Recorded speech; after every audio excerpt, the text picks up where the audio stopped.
Welcome to another Hero Collector unboxing. This time it is the Viper Mark 1 from the original series of Battlestar Galactica, and I'll introduce a little special guest later on for comparison purposes. This was one which I got in one of the many 3 for 2 deals, although at the time of recording there's actually a buy one get one free on Battlestar Galactica, not that I'm bitter about that at all. So without further ado, let's have a look at the good old original Viper that I grew up with.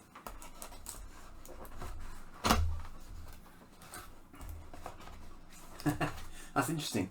So they've chosen to subtitle this, so to speak, TOS on the front cover of the booklet there, as in presumably Star Trek the original series. So this is Battlestar Galactica the original series now, apparently, according to Hero Collector.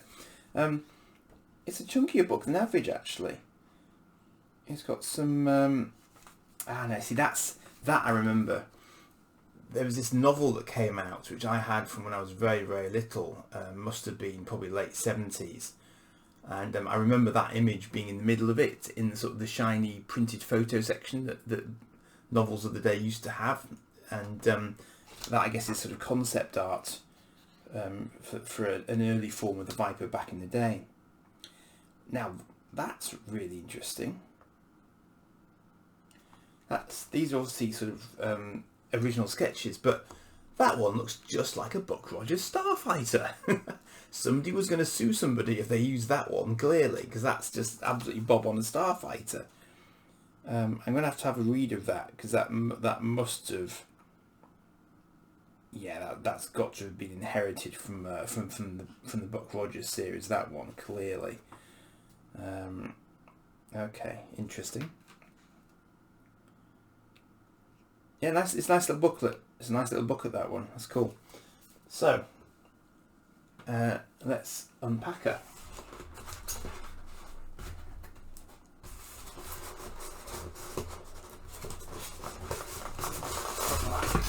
Good hefty chunk of polystyrene. I really hope that's recyclable these days. I always feel guilty with getting these and that. There's your the Viper Mark 1 stand, or base, I should say.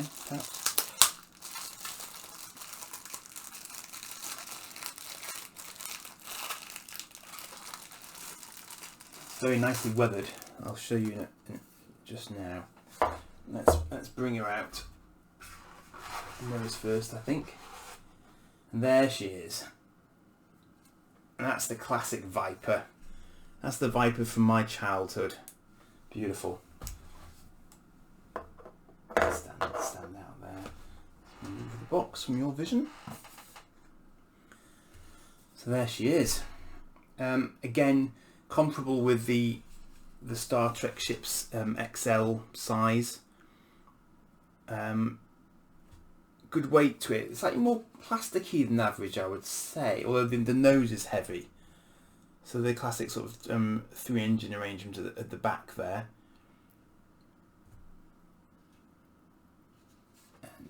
That's interesting. You can see that there. That the guns are not attached to the body of the ship. They're attached to the wings of the ship there. So I guess if you lose a wing, you lose one of your guns, which would be unfortunate.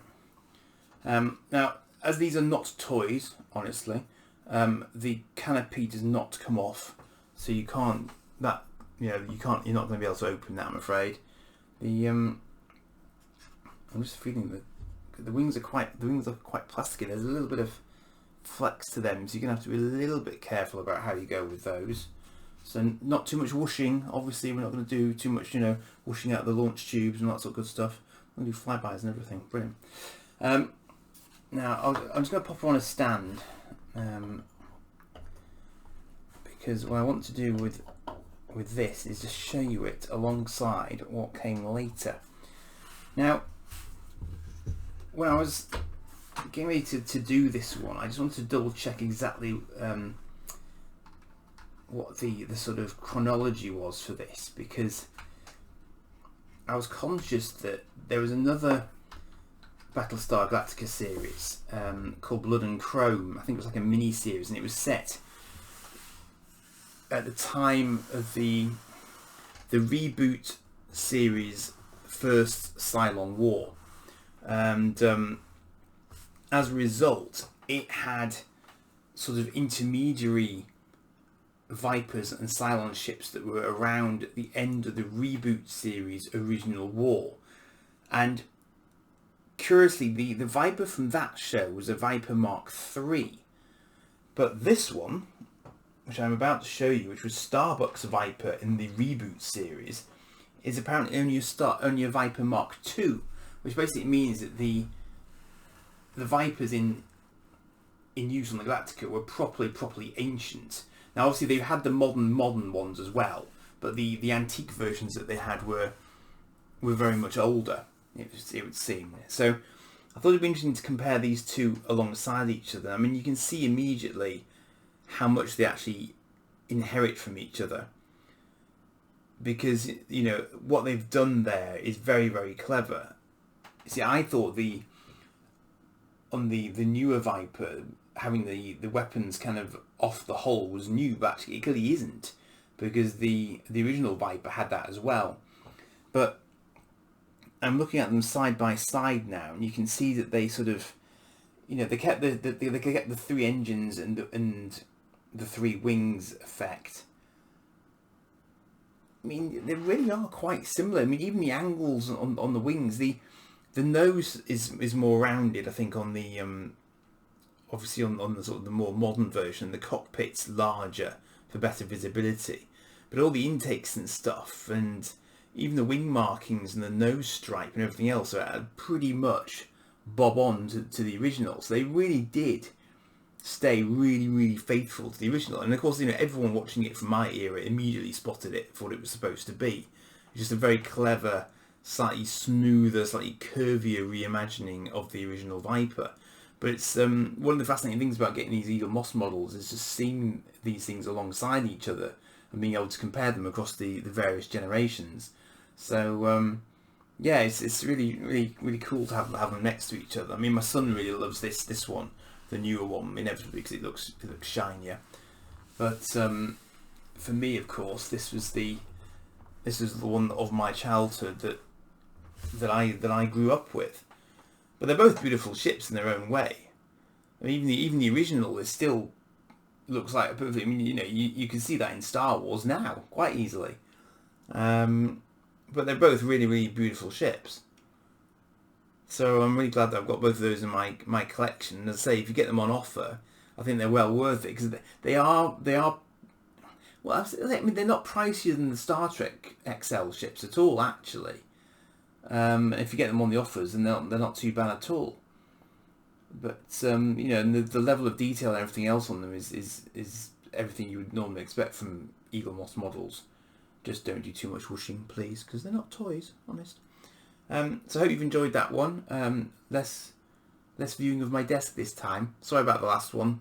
I had a complaint about it, purely because there was a lot of desk time because I was busy unboxing things in between shots. I talked a lot though. I tried to.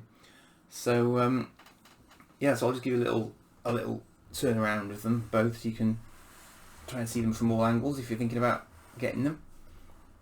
There you go. So you can see how closely they resemble each other in terms of the